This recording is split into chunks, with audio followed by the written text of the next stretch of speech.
Hello, അസ്സലാമു അലൈക്കും. ഇന്ന് ഞാൻ വന്നിരിക്കുന്നത് ഒരു സ്നാക്കിൻ്റെ റെസിപ്പി ആയിട്ടാണ്. അപ്പോൾ ഇതെങ്ങനെയാണ് ചെയ്യുന്നതെന്ന് നമുക്ക് നോക്കാം. അപ്പോൾ ഇതിനായിട്ട് നമുക്ക് ആദ്യം ഒരു പാൻ അടുപ്പിൽ വെച്ചിട്ട് പാൻ ചൂടായി വരുമ്പോഴത്തേക്കും അതിലേക്ക് നമുക്ക് ആവശ്യമായിട്ടുള്ള എണ്ണ ഒഴിച്ചു കൊടുക്കാം. എന്നിട്ട് എണ്ണ ഒന്ന് ചൂടായി വരുമ്പോഴത്തേക്കും നമുക്കിതിലേക്ക് 3 സവാള ചെറുതായിട്ട് അരിഞ്ഞതും കൂടി ചേർത്ത് ഇതിലേക്ക് കുറച്ച് ഉപ്പും കൂടി ചേർത്തിട്ട് നമുക്ക് നന്നായിട്ടൊന്ന് വഴറ്റിയെടുക്കാം. ഇനി നമുക്കിതിലേക്ക് 1 ടേബിൾ സ്പൂൺ ഇഞ്ചി വെളുത്തുള്ളി പേസ്റ്റും 5 പച്ചമുളക് ചതച്ചെടുത്തതും കൂടി ചേർത്ത് കൊടുത്ത് എല്ലാം കൂടി ഒന്ന് മിക്സ് ചെയ്തെടുക്കാം. സവോള നന്നായിട്ട് വഴറ്റിയെടുത്തതിന് ശേഷം നമുക്കിതിലേക്ക് ചെറുതായിട്ട് അരിഞ്ഞ് വെച്ചിരിക്കുന്ന ക്യാരറ്റ് ചേർത്ത് കൊടുക്കാം. 2 ക്യാരറ്റാണ് ഞാനിവിടെ എടുത്തേക്കുന്നത്. ഇനി ഇതിലേക്ക് നമുക്ക് പൊടികൾ ചേർത്ത് കൊടുക്കാം. 1/2 ടീസ്പൂൺ വീതം മഞ്ഞൾപ്പൊടി, പെരുംജീരകപ്പൊടി, കുരുമുളക് പൊടി, ഗരം മസാല ഇത്രയും കൂടി ചേർത്തിട്ട് അതിന് ശേഷം നമുക്ക് 1 ടീസ്പൂൺ മീറ്റ് മസാലയും കൂടി ചേർത്ത് എല്ലാം നന്നായിട്ട് മിക്സ് ചെയ്തെടുക്കാം.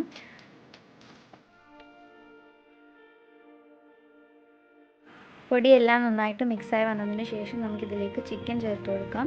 ഞാനിവിടെ കുരുമുളകും ഉപ്പും കൂടി ചേർത്ത് വേവിച്ച് വെച്ച ചിക്കനാണ്. അത് ഇതുപോലെ ഒന്ന് ചെറുതായിട്ടൊന്ന് പിച്ചിട്ട് കൊടുക്കുക.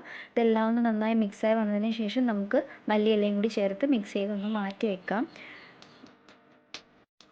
നമ്മൾ നേരത്തെ ചെയ്ത മിക്സ് നമുക്കൊന്ന് തണുപ്പിച്ചെടുക്കണം. തണുപ്പിച്ചെടുത്തതിന് ശേഷം ഇതുപോലൊരു ബൗളിലേക്ക് നമുക്ക് മാറ്റി വയ്ക്കാം. എന്നിട്ട് ഇതിലേക്ക് നമുക്ക് ചെറുതായിട്ട് അരിഞ്ഞ് വെച്ചിരിക്കുന്ന ക്യാബേജ് ചേർത്ത് കൊടുക്കാം.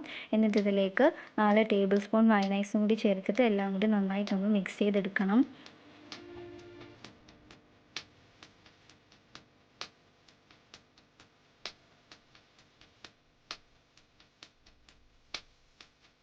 ഇനി ഇതിലേക്ക് 1 ടീസ്പൂൺ ചില്ലി ഫ്ലേക്സ് കൂടി ചേർത്ത് മിക്സ് ചെയ്തെടുക്കാം. എന്നിട്ട് നമുക്കിതിലേക്ക് ബ്രെഡ് ഇതുപോലെ ഒന്ന് പിച്ചിട്ട് കൊടുക്കണം. ബ്രെഡ് ഇങ്ങനെ ഇട്ട് കൊടുക്കുന്നത് എന്തിനാണെന്ന് വെച്ചാൽ നമ്മളിത് ബോൾ ഷേപ്പിലാണ് ചെയ്തെടുക്കുന്നത്. അപ്പോൾ നമ്മൾ ബോൾ പിടിക്കുമ്പോഴത്തേക്കും നമുക്കൊരു സ്റ്റിഫ്നെസ് കിട്ടാൻ വേണ്ടിയിട്ടാണ് നമ്മൾ ബ്രെഡ് ചേർത്ത് കൊടുക്കുന്നത്. ഇനി നമുക്കിതുപോലെ ചെറിയ ബോൾ ഷേപ്പിൽ എല്ലാം ഒന്ന് ആക്കിയെടുക്കാം.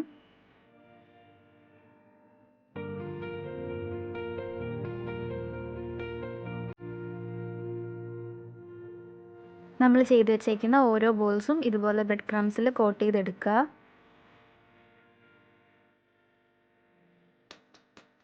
അപ്പോൾ നമ്മളെല്ലാം ഇതുപോലെ ബ്രെഡ് ക്രംസിൽ കോട്ട് ചെയ്തെടുത്തിട്ടുണ്ട്. ഇനി നമുക്ക് ഒരു പാനിൽ എണ്ണ ഒഴിച്ച് എണ്ണ ചൂടായി വരുമ്പോഴത്തേക്കും ഓരോ ബോൾസ് ഇട്ട് ഫ്രൈ ചെയ്തെടുത്ത് മാറ്റി വെക്കാം.